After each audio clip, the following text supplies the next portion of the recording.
Reka twongere tubifurize amahoro n'imigisha, reka twongere tubifurize kumererwa neza nshuti bavandimwe ba TV Duniani Kote. Twongeye kubifuriza amahoro n'imigisha bikomoka kuri Nyagasani, tugaruka ku itariki ya 18 z'ukwezi kwa 11 2025. Ni kitwa updates zidasanzwe utasanga handi uretse hano kuri TV Duniani Kote. Turaza kugaruka mu gihugu cy'u Burundi mu mujyi wa Bujumbura humvikanye urusaku rw'amasasu, tuze kubabwira uko bihagaze. Nyamuneka abaturage mu gihugu cy'u Burundi bakomeje kurira amarira menshi cyane bavuga bati noneho ibiri kuba kuri twebwe ni biki. Ni nyuma yuko igisirikare cy'u Burundi FDNB ndetse n'ishyaka rya CNDD-FDD bari gukeka ndetse kandi bari kwikanga yuko umutwe wa Red Tabara ushobora kuba wakwinjira mu gihugu cy'u Burundi mu buryo butunguranye igihe kimwe se cyangwa ikindi. Hari benshi rero batawe muri yombi mu gihugu cy'u Burundi, cyane ababarizwa mu ishyaka rya CNDD-FDD biri guca amarenga yuko mu ishyaka rya CNDD-FDD aka kanya harimo ibibazo byinshi. Turi kwibaza ese ibibazo biri guterwa n'iki? Natwe byadushoboye, niyo mpamvu aya makuru tuba tuyumvishe cyangwa se biba bitugezeho byinshi, kandi dushimira inshuti zacu z'akadasohoka zerereye ku isi muri rusange, cyane cyane mu gihugu cy'u Burundi, mu gihugu cya Repubulika Demokarasi ya Kongo dufite inshuti z'akadasohoka, imboni zacu. Twongera kwifuriza amahoro n'imigisha bikomoka kuri Nyagasani aho muri hose, Imana ibarinde. Turagaruka kandi nanone mu mujyi wa Bujumbura, icyitwa Abanyamurenge bakomeje kurenganywa nubwo urusaku rw'amasasu ruri kuvuga mu mujyi wa Bujumbura, ariko icyitwa Abanyamurenge bakomoka muri Kivu y'Amajyepfo mu misozi y'Iminembwe bakomeje kurenganywa ndetse kandi no kubabazwa na leta y'igihugu cy'u Burundi ibita ngo nabagambanyi cyangwa se ibita ngo ni ibyitso by'igihugu ngo ni ibyitso by'umutwe wa 23 ndetse na MRDP twirwaneho. Ni nyuma yuko leta y'igihugu cy'u Burundi igisirikare cya FDNB bashinjije bya hafi gukorana n'uruhande rw'icyama cy'intare zasarangwe cyangwa se gukorana na Red Tabara bya hafi. Turagaruka kandi nanone ku basirikare batanzwe n'igihugu cya Uganda bari barahunze nyuma yuko Goma ifatwa n'umutwe wa 23. Byose turabyinjiramo ndani ya ndani nze kubabwira uko situation ihagaze. Ni mu gihe kandi turi buze kwikoza mu yandi makuru adasanzwe mu biri kuvugwa nyuma yuko umutwe wa 23 ku munsi w'ejo ufashe agace kitwa Mayimingi muri Shabunda. Hari byinshi biri kuvugwa, abaturage bari kuvuza impundu bavuga bati tuko pamoja ntare zasarambwe, kandi rwose icyo murwanirira n'icyo mushaka na agaciro kacu turabashyigikiye ndetse kandi turi nyuma yanyu. Ni nyuma yuko kandi ibi bibaye mu ntego zikomeye cyane umutwe wa 23 ufite no kwigarurira ikibuga cy'indege cya Shabunda, nyuma yuko rero umutwe wa 23 ufashe ku munsi w'ejo umudugudu witwa Mayimingi. Biravugwa yuko ubu igikurikiyeho ari ukwigarurira ikibuga cy'indege cya Shabunda ndetse kandi biri guca amarenga nyuma yuko imisozi itangatanze Shabunda, by'umwihariko imisozi y'Iminembwe yitwa Milanga, Biendo ndetse n'ibindi bice bitandukanye bivuga yuko byamaze kwinjirirwa n'umutwe w'intare zasarambwe. Ni nyuma yuko kandi abarundi bakomeje guhunga ibice byinshi bitandukanye, ariko nimvuga abarundi ujye wumva igisirikare cya FDNB. Nubwo mbivuga muri rusange mvuga nti abarundi, ariko nyamuneka igisirikare cy'u Burundi kirageze ngo kinanirwe kurwana n'uruhande rw'umutwe wa 23. Ni nyuma yuko kandi bamwe mu basirikare b'abarundi bakomeje kwikoma gukorana bya hafi n'umutwe wa FDLR wavuye mu Rwanda mu 1994 ukoze jenoside ugahungira mu bihugu byinshi byo ku isi, cyane cyane ibyo hano mu karere ka Afurika y'Iburasirazuba, cyane igihugu cya Repubulika Demokarasi ya Kongo kwikubitiro gicumbikiye aba FDLR benshi, ndetse abenshi muri bo nyuma yuko n'imiryango mpuzamahanga ikomeje kugenda ikora ubushakashatsi ku ba FDLR bacumbikiwe n'iki gihugu. Mwagiye mubibona yuko abenshi Perezida Kisekedi Shirombo yagiye abahereza inshuti y'akadasohoka yitwa Perezida Evariste Ndayishimiye. Tukiri rero ku ruhande rw'imikoranire hagati y'igisirikare cya FDNB aricyo gisirikare cy'u Burundi ndetse n'igisirikare cy'umutwe wa FDLR uyu wavuye mu Rwanda mu 1994 ugahungira ku butaka bwa Kongo no mu bindi bihugu byo ku isi. Biravuga yuko bamwe mu basirikare ba FDNB bakomeje kugaragaza yuko batishimiye gukorana bya hafi n'uruhande rw'aba basirikare ba FDL ndetse kandi no gukorana na bamwe mu basirikare ba FRDC. Ni nyuma y'uko kandi ibintu bikomeje kugenda bizambazamba ndetse kandi bikomeje kugenda bikomera. Ni nyuma y'uko ngo imitekerereze ya FDL ngo nta hantu yashyitsa uruhande rw'igisirikare cya FDNB. Kandi nyamara ibi biri kuba nyuma y'uko n'ubundi Perezida Evariste Ndayishimiye uyoboye igihugu cy'u Burundi yamaze no gufata umwanzuro wo gufata bamwe mu FDL barenga 6467 akabashyira hagati mu gisirikare cya FDNB. Bivugwa yuko ibi byose ari nayo mpamvu biri guteza inkeke n'ikibazo gikomeye. Ni nayo mpamvu uri kumva bamwe mu basirikare ba FDNB bari gushinza kugambanira igisirikare cya FDNB cyangwa se no kugambanira leta y'uwitwa Perezida Evariste Ndayishimiye alias Neva. Nyamuneka batamwiyumvamo bakunda kwita ngo ni Sendagara, ariko ngewe ntago ari uko mwita, ako kaba ari agaciyemo. Turaza kwikoza kandi ku ruhande rwa Kivu y'Amajyaruguru, ariko mbihuza n'igisirikare cya FDNB na FRDC muri rusange. Biravugwa ndetse kandi biremezwa yuko muri Kivu ya ruguru uruhande rw'igisirikare cy'u Burundi FDNB mu misozi yegereye ahitwa Nyamiyanda, mu misozi yegereye ahitwa Mpofi, mu misozi yegereye ahitwa Mutakato ya mbere na Mutakato ya kabiri muri Warikare muri Kivu y'Amajyaruguru.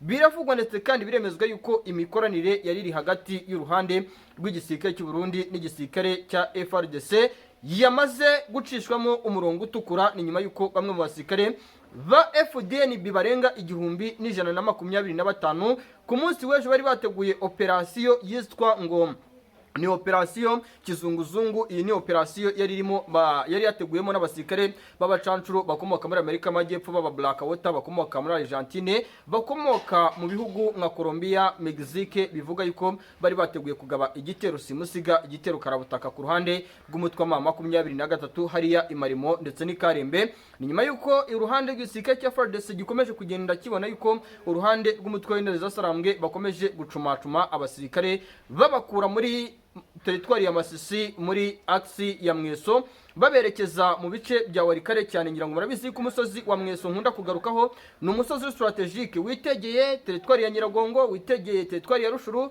witegeye Warikare, ukitegera Masisi ndetse n'ibindi bice bitandukanye byo muri Kivu y'Amajyaruguru. Ni agace kitwa Mweso FRDC iri gushaka n'abafatanyabikorwa babo bavuga bati iki gice turamutse tugifashe byadufasha kuba izi ndege duhagurikiza mu bice bya kure zikaza kurasa muri pozisiyo zereremo umutwe wa 23.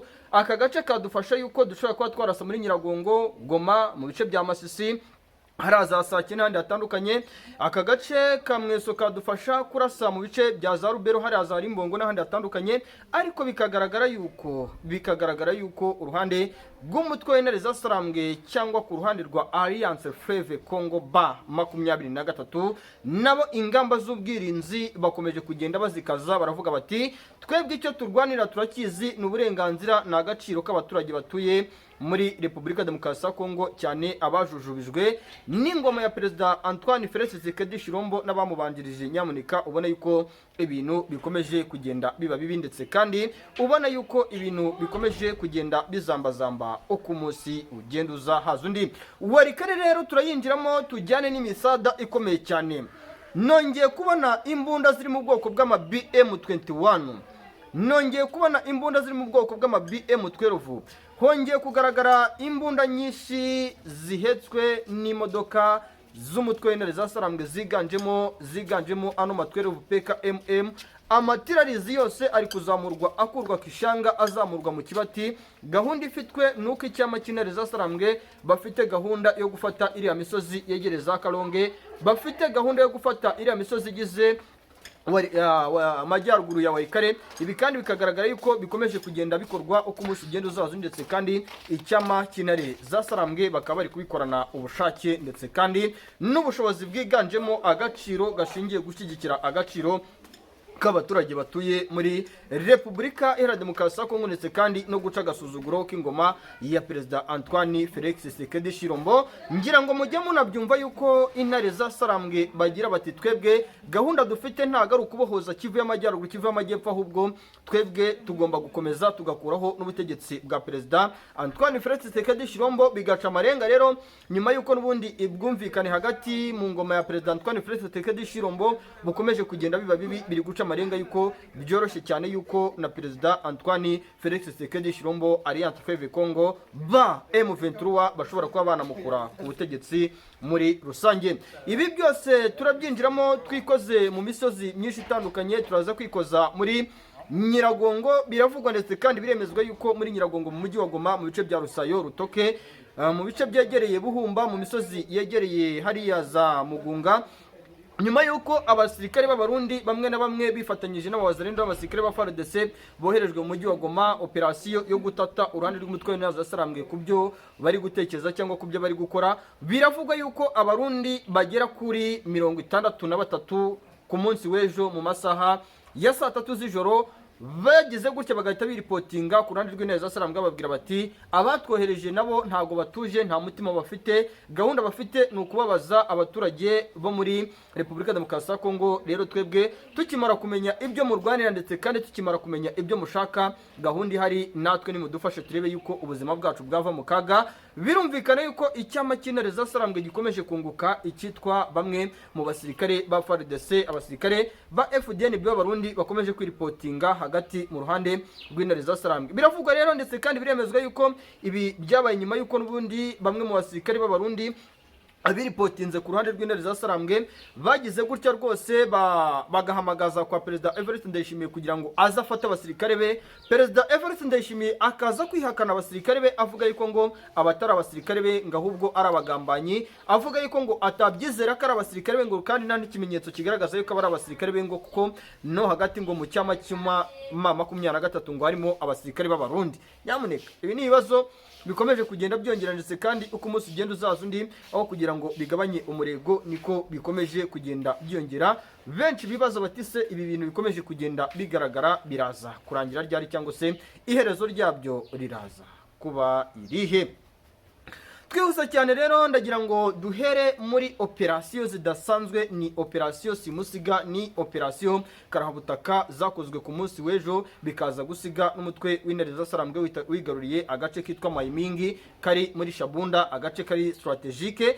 Ni umusozi witwa Mayimingi wari umaze iminsi urimo icyitwa Wazarendo, ni umusozi witwa Mayimingi wari umaze iminsi urimo icyitwa FDLR. Bari bamaze iminsi barajengereje abaturage batuye muri Kivu y'Amajyepfo, cyane cyane abaturage batuye hariya muri Shabunda. Ariko nyamuneka nyuma yuko n'ubundi buhande bw'umutwe wa 23 cyangwa se Alliance Fleuve Congo bumvishe amarira y'abaturage, bavuze bati twebwe noneho gahunda ihari, reka twatake iki gice. Biravuga yuko ino operation ndetse kandi biremezwa bishingiye ku mafoto n'amavideo mfite hano. Mwibutsa wowe utari muri groupe, andika nimero 078 58 72 maze ubundi mushyire muri groupe makuru agezweho ashingiye ku mafoto n'amavideo ajye akugeraho umunsi ku munsi ndetse n'isegonda ku isegonda muri rusange. Ni mu gihe kandi iyi operasiyo bivuga yuko yakozwe ndetse kandi iyi operasiyo impamvu nyigarutseho, uruhande rw'igisirikare cy'u Burundi rurashinzwa kugambana uko umunsi ugenda uzaza undi. Iyi operasiyo yo gufata agace kitwa Mayimingi muri Shabunda, abasirikare b'Abarundi bari bateguye ngo bagera ku 2353 kurinda aka gace ka Mayimingi n'ibindi bice byegereye hano muri Shabunda, cyane cyane iriya misozi iri muri Minembwe, iriya misozi ya Milanga, Biendo, imisozi yegereye hariya za Budodo, iriya misozi ya Zangweshe, iriya misozi ya Zanduba muri Sud Kivu. Bikavuga yuko ibi abasirikare b'Abarundi bagiye umugambi bakaza kumenya yuko umutwe w'intare zasarambwe wamaze gushyitsa abasirikare benshi cyane mu bisozi yegereye hariya Zanzibira ndetse no mu bisozi yegereye hariya za Warungu, bafite gahunda yo kuburizamo ibitero by'uruhande rw'igisirikare cya FARDC ndetse n'icyitwa abafatanya bikorwa babo. Uko operasiyo rero yagenze, uruhande rw'intare zasarambwe bateguye abasirikare ngo bagera kuri 305. Bamwe baca mu byerekezo byegereye ahitwa za Kisozi, abandi baca mu byerekezo byegereye aho ngaho muri Minembwe ahitwa za Biendo na Milanga, abandi baca mu byerekezo byegereye Zanzibira, abandi baca hano mu byerekezo byegereye hano muri Mwenga, hano mu misozi ya za Budodo, Ngweshe n'ahandi hatandukanye. Uruhande rw'igisirikare cy'u Burundi baravuga bati mu gihe twamaze gutangatangwa muri no misozi, ikigiye gukurikiraho tugiye gukubitwa inshuro, turaza kwisanga twatakaje abasirikare benshi. Igisirikare cy'u Burundi amahirwe cya gisigaranye nayo kuva muri no misozi yegereye za Budodo, nayo kuva muri no misozi yegereye za Nduba, bakicuma gatoya bigira hafi mu burasirazuba bwa Uvira berekeza mu misozi yegereye za Kitara ndetse no mu misozi yegereye hano za Useni berekeza mu byerekezo n'ubundi murumvikana ko bahungiye muri Uvira, bikavuga yuko kandi igisirikare cy'u Burundi cyahise gihamagara inyuma ibukuru bababwira bati nubwo mwateguye operasiyo yo gushakisha buryo ki twicuma twigira imbere twirukana umutwe wa 23 kugira ngo utinjira muri no misozi mwamaze kumenya yuko bagiye kugabamo igitero, bikanavuga yuko ino misozi ya za Mayimingi ku munsi w'ejo nyuma mbere yo gufatwa ngo umutwe wa 23 wari wabanje kwandikira uruhande rw'igisirikare cya FARDC n'abasirikare b'Abarundi bababwira yuko agace ka Mayimingi kagiye gufatwa n'uruhande rw'icyama cy'intare za Sarambwe. Nyamuneka ibyabaye rero navuga yuko ari bya bindi imbwa yaboneye ku mugezi, umuwaza rero baramukubise bamurenza imisozi, azenguruka imisozi yegereza Miranga na Biendo, aza kwisanga yaguye muri ambushi z'abahungu b'abakomando b'umutwe wa 23. Nyamuneka ibyabaye ku munsi w'ejo ku ruhande rw'abasirikare b'Abarundi, ibyabaye ku ruhande rw'Abazarendo, ariko kuri kote y'igisirikare cy'u Burundi bo kubera yuko n'ubundi ngo bivuga yuko umutwe wa 23 wari wabanje gutanga message yuko ugiye kugaba igitero muri no misozi ya za Mayimingi, biravuga yuko Abarundi bo bahise bahamagara ibukuru bagahita babwira yuko bagiye kwikura muri tumwe mu duce. Abarundi bakimara kubona yuko bari butakaza abasirikare benshi, bahita babwira abasirikare bati mwicume mwigira inyuma muve muri iyo misozi yegereye za Mayimingi, mugaruke inyuma gatoya mu misozi ya Zangweshe, mugaruke za Kihande, mugaruke Kidija, mwerekeza za Kiriba na Runingo, kugira ngo mutaza kwisanga mwatakaje abasirikare benshi. Nicyo cyabaye ku munsi w'ejo. Nyamuneka iyo operasiyo ku munsi w'ejo nayo gatso, ariko ndavuga ntireka ndaza kwibariza abari ndani ya ndani baze kumbwira uburyo yabaye, nawe ugiye mbabwira nti amakuru adafite ibimenyetso rwose ngewe ntago aba ari ibintu byanjye, ni ibintu muba mugomba kumenya. Akaba nayo mpamvu mbabwira nti kubana nanjye umunsi ku munsi n'isegonda ku isegonda aba ari ibintu by'ingenzi muri rusange.